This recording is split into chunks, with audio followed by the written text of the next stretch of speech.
Hey everyone, how's it going? Another equipment autopsy slash teardown. You might have seen this commercial Vita-Mixer in one of the latest cleanup videos. And I promised I would do a teardown on it because the previous owners even left a message saying what happened. And I'm going to investigate it and possibly attempt a repair. So it's a commercial mixer. Even got a dispenser on the side of it.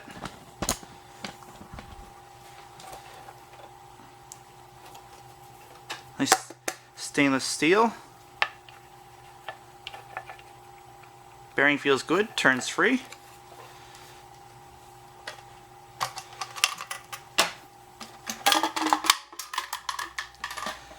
Quite a large blade in it too. So I'll just read the message. Again. So it doesn't work. Sparks came out of bottom and then it stopped. 3 little washers fell out and something inside rattling. Well, it's definitely something rattling. And not much else to see on the outside. It's got a built-in mini breaker. That's convenient.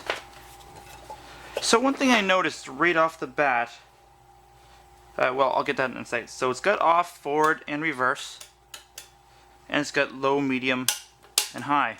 Pretty heavy-duty switch there. So one thing I noticed right off the bat is if you look at this here, it's offset a little bit. It's pushed over to this side, and if you look at it straight on, try and get lined up here.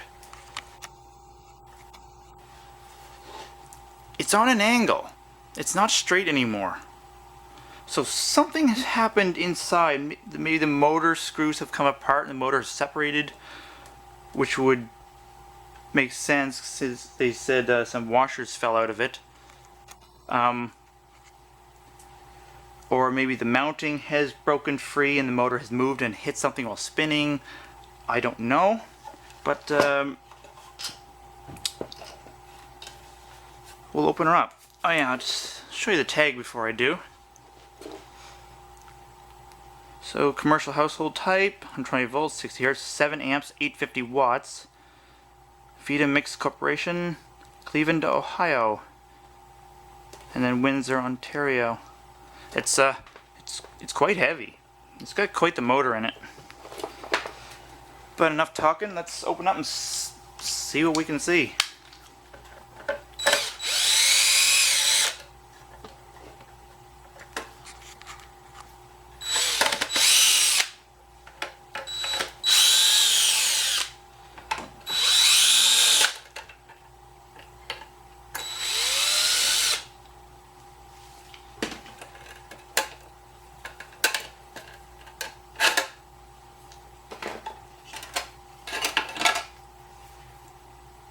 Just a little plate. Yeah, that is quite the motor. So one thing I noticed right off the bat, this rear shaft here seems to be pushed forward quite a bit into that bearing. I don't know if that's normal. I mean, it doesn't look like this here is up higher than it should be, and the top does fit down on it all the way, so that can't be the issue. Let me just grab a flashlight so we can have a little more light.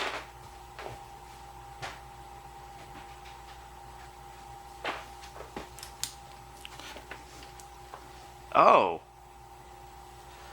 Okay, let me zoom in a bit here. And see if you guys can see something that doesn't look right.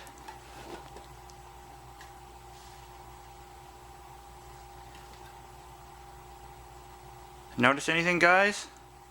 The camera will stay focused. So here's your brush holder. There's your comm bars. I know it's not that easy to see. Your brushes aren't even on the comm bars anymore. It's like the whole rotor has moved that way. It's definitely moved that way. You can see the brushes are actually against the rear shaft. I'm not sure how the heck this could have happened. Huh, okay. Well, I guess have to investigate further.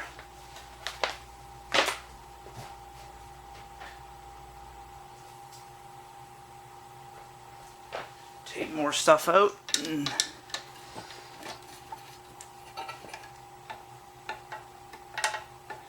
That doesn't seem quite right either.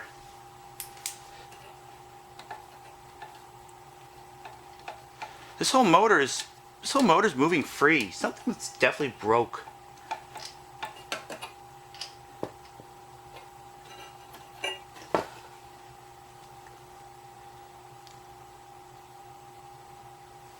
In fact, I think I'm trying to keep this in the camera view for you guys here. Sorry if it wanders a bit.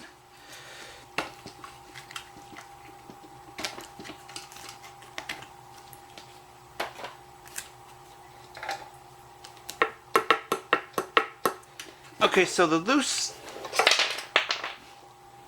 Okay, so that kind of helps a bit. So the motor, these screws have simply come loose, and the motor has... It must have dropped down, or that still doesn't make sense yet. Because if the motor dropped down, this here would have dropped down too, yet it hasn't. Yet the whole assembly for the motor has dropped.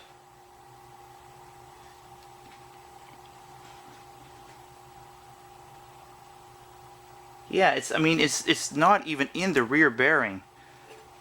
I think I understand what's going on. So for some reason the front bearing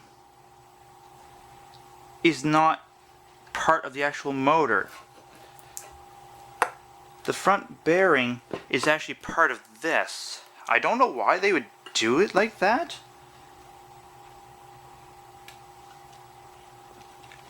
I wonder if I can unthread that. If I can, the whole motor may actually just come out.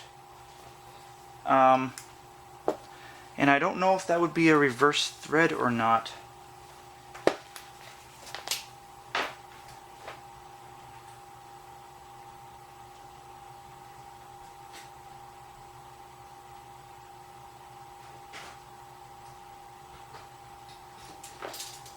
I don't wish to damage anything, but I'm going to see if I can actually get this screw out. The motor may drop out and we'll get a better look at what's going on.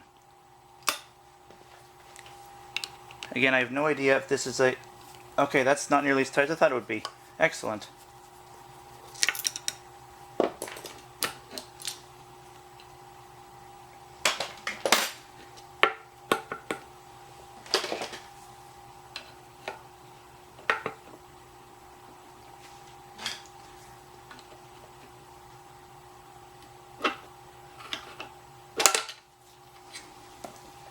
Yeah, see, you can definitely see the top bearing is in this top assembly, not in the motor itself. I wonder why they did it like that. So what's actually happened is because this front bearing is here and these 4 screws have come out which hold the motor up in place, the whole casing and stator assembly of the motor has literally dropped down.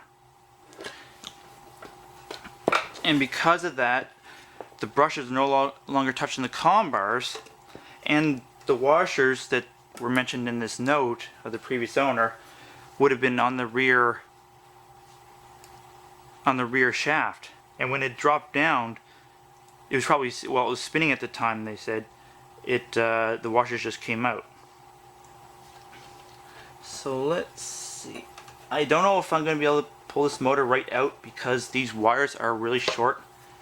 And if I don't have to,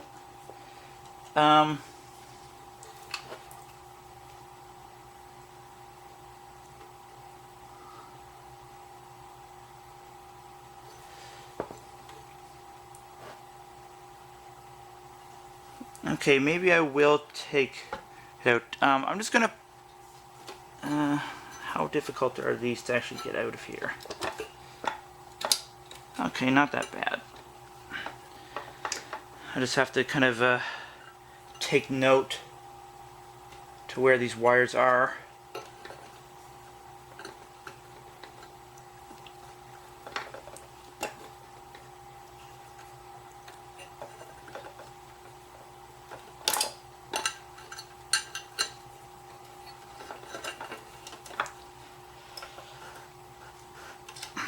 There ain't exactly a lot of room.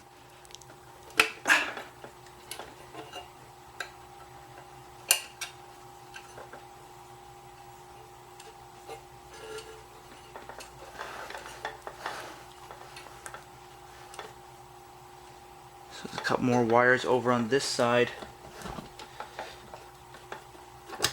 on the switch.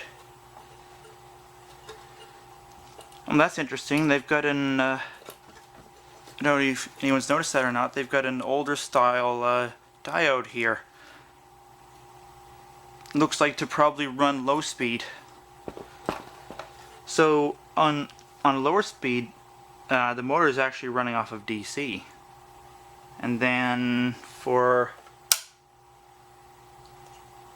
higher speed, it runs on AC again. It must have two separate windings in there for a medium and high speed. I've seen that. I see that configuration quite often, even in newer style motors.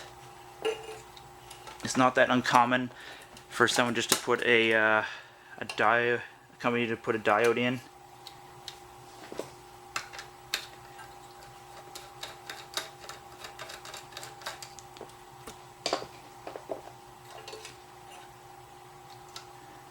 All right, let's see.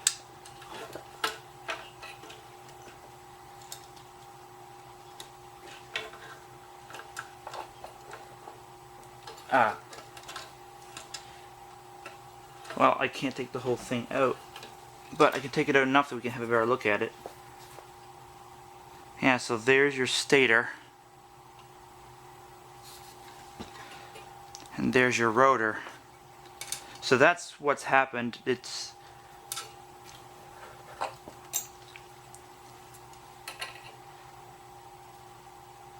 actually I'll polish those column bars, but it actually looks pretty good. And your front bearings down there. So I'm going to polish this up and look for some washer for this, and I will be right back. So here's my method of polishing the column bars.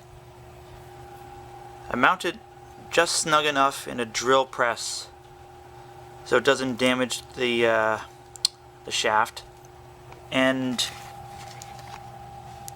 I use a 1000 grit steel sandpaper on medium speed, which is about 800 to 900 RPMs.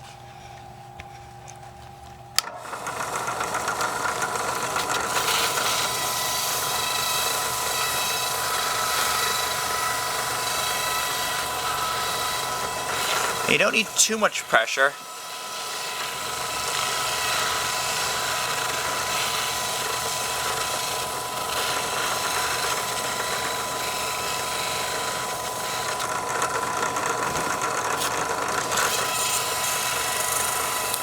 Just enough to remove the old grit and reveal a new surface.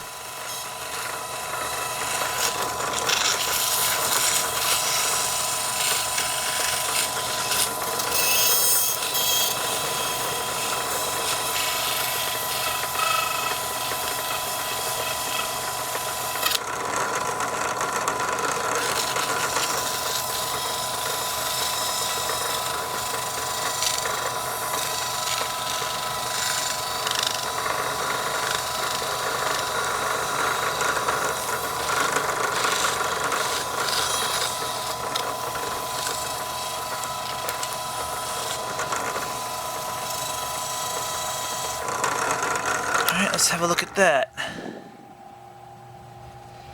Just a little bit more on the bottom. I think it'll be good to go.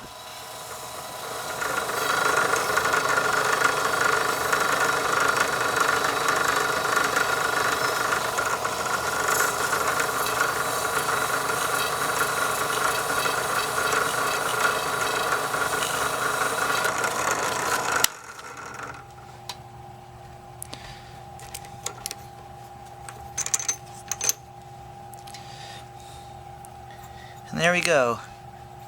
Some nicely polished comm bars. Alright. So I've got the comm bars polished. I found some replacement washers. I'm not sure how many washers it needs, so I might have to adjust things. Next thing I'm going to have to do is remove both brush holders so I can get the rotor back in place, because right now the brushes are pushed out because there's nothing for them to ride against.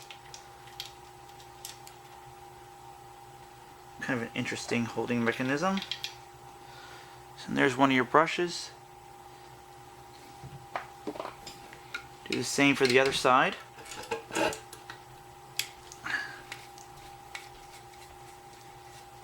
It's kind of awkward because one of the wires is attached to that diode and I can't take the motor out of here, so I'm kind of limited in how far I can move it, which is unfortunate. Here's your other brush holder. I have placed a little bit of machine oil on the bearing down there and on the shaft. So I'll slide this back down. Sorry, you can't see very much here, but there's not much room to work with. And if everything goes well, this should slide back down. Hopefully not get caught on any of these wires. And then somehow I gotta line those screw holes down there up with these four here. That's what fell out. So these four screws line up in there. The threads are alright, but it must have just rattled loose over years of use.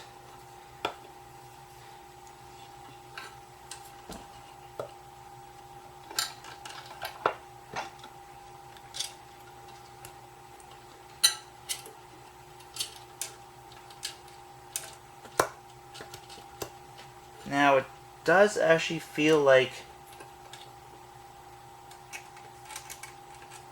that I've got too many washers in it.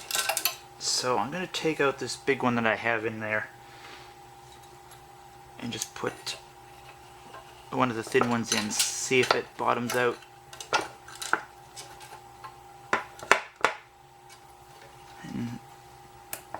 And if you see, so the body of the motor is now bottomed out, and if I grab here and lift, there's just a little bit of play in it.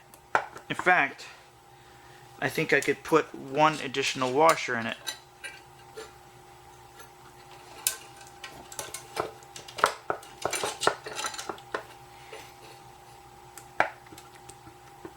That's better. Now, the tricky part is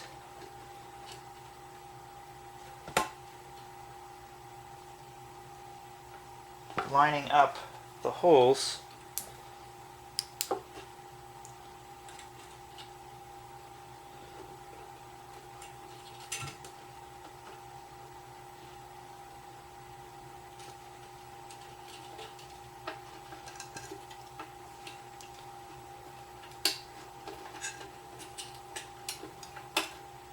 and that should do it right there.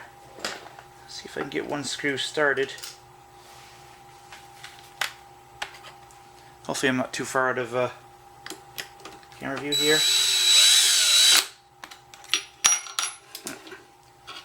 Alright, well, one of them's in.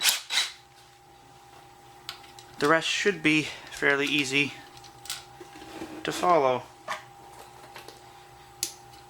And none of the screws are stripped or anything. The threads look fine. So it's just a matter of that it came loose.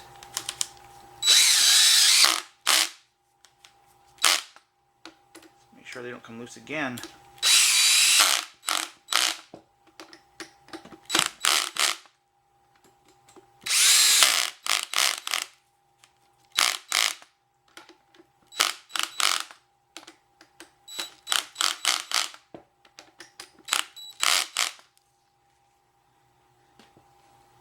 And it turns very freely. So now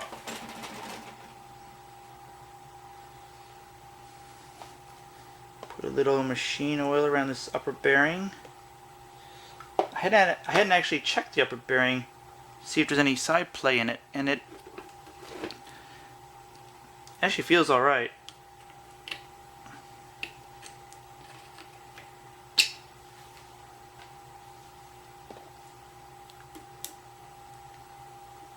So this is just a regular thread as well.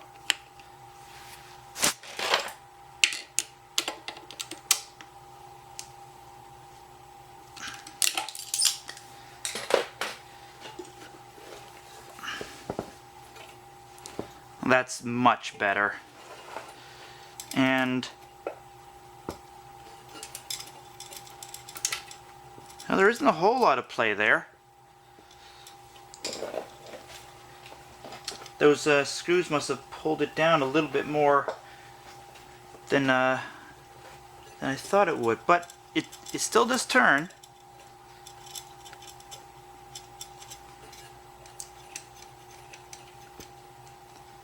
Still turns alright, so I will try it. If it seems like it's running hard or struggling, I will have to remove that second washer I put on it.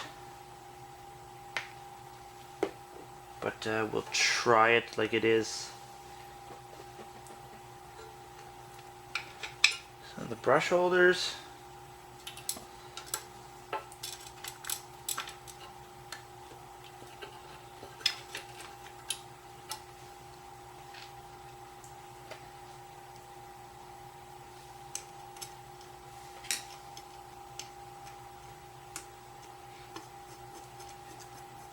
I wonder what the age of this is. I wonder how old it is.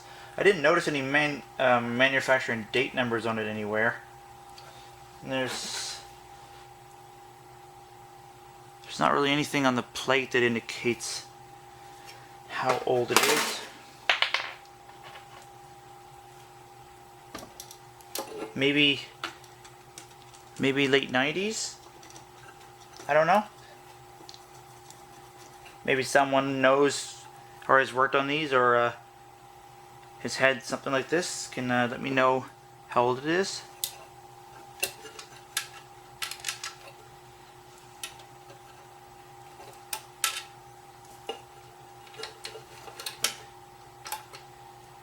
Alright, now I'm just kind of going based off my memory here.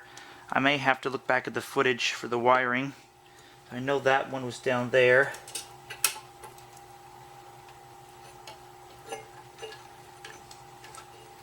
This one, I'm pretty sure was down here. They don't give you a whole lot of wiring, free wiring to get this. That's for darn sure.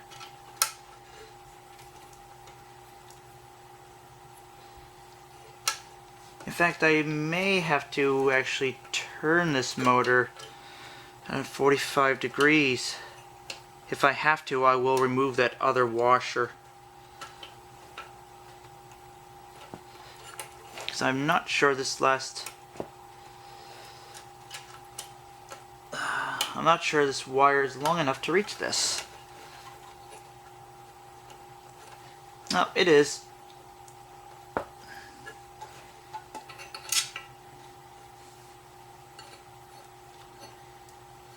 Alright, so we've got 3.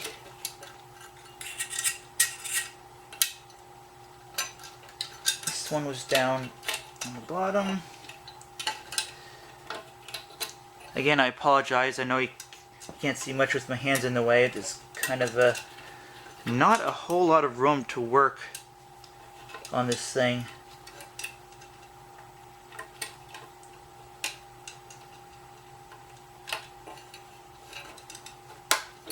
There's that one.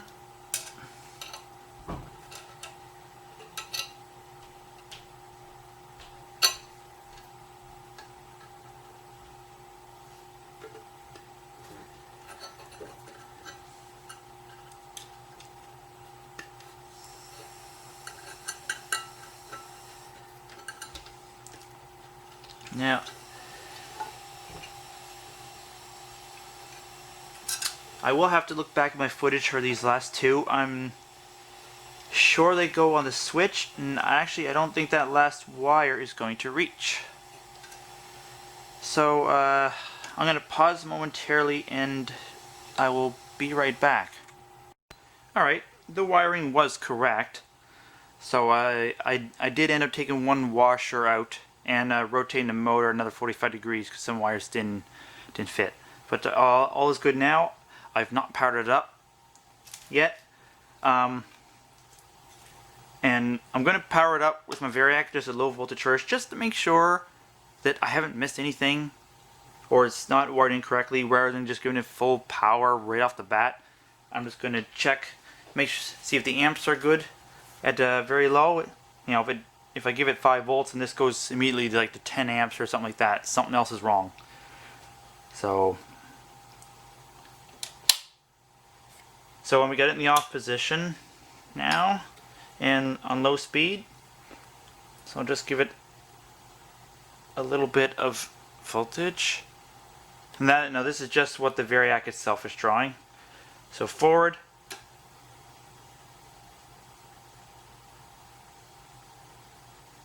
Okay. Now it's barely got enough voltage. It doesn't have enough voltage to actually turn, but it did go up, so there is something going on. I'll just try medium. The current did go up. Alright, so definitely no shorts. Alright. Let's crank it up to about 30 volts. No, let's try about 40.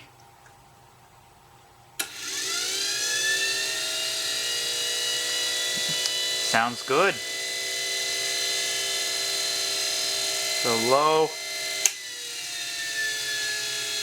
And that would be medium, except at lower volts it'll slow down, because brushed motors tend to like DC more. They're more efficient. And then high. Alright, I'm confident with giving it full power. So that's about 120 volts. So let's see, forward.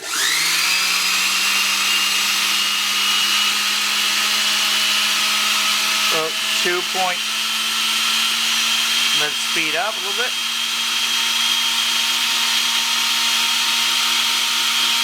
So under 2 amp. Alright, this will be medium.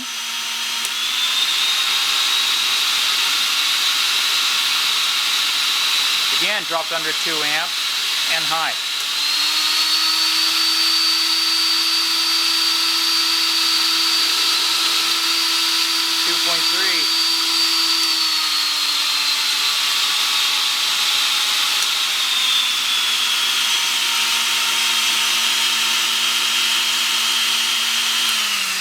And we'll try reverse.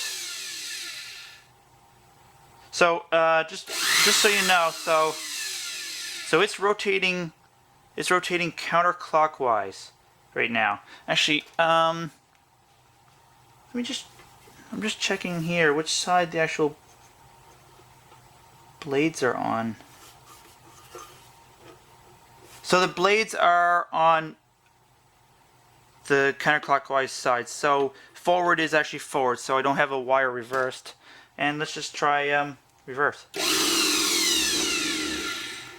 that is reverse.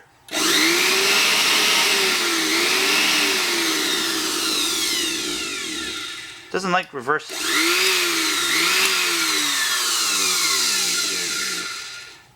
Alright, so that works good. Well, I guess all I got to really do is put the cover back on, and I'll put some fluid in the container, and I'll just show you guys. I'll give you a little whirlpool demonstration, I guess. So one moment. Alright, got some water in it, about 3/4 full. I'm going to spin up slowly, give you guys a little whirlpool demonstration here.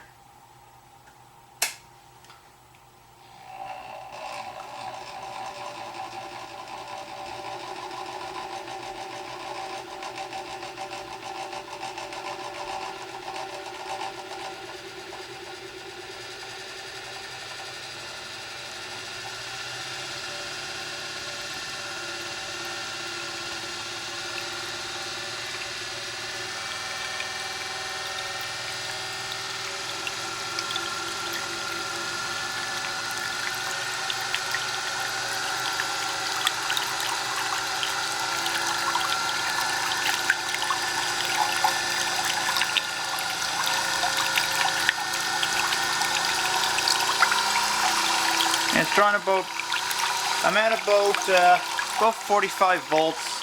It's drawn 0.86 amps.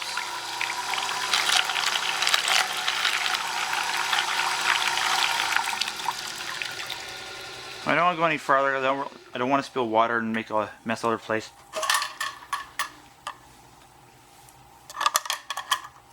I will put this on, and I'll spin up a little higher. I don't know if you'll be able to see very much, but maybe.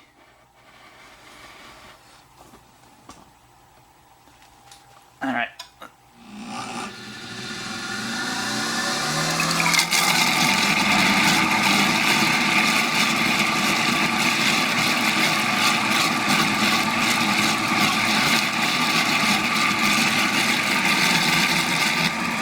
We got a little bit of leaking out the side here.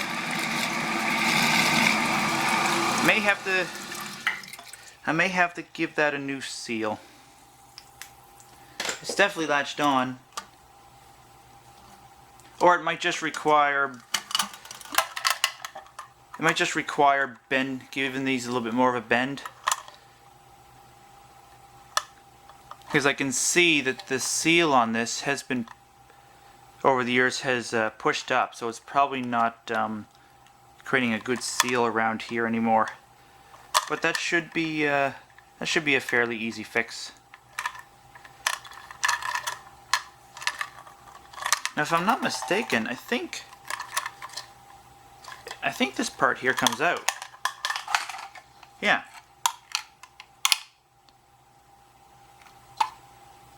Now, you think that this would be a plunger?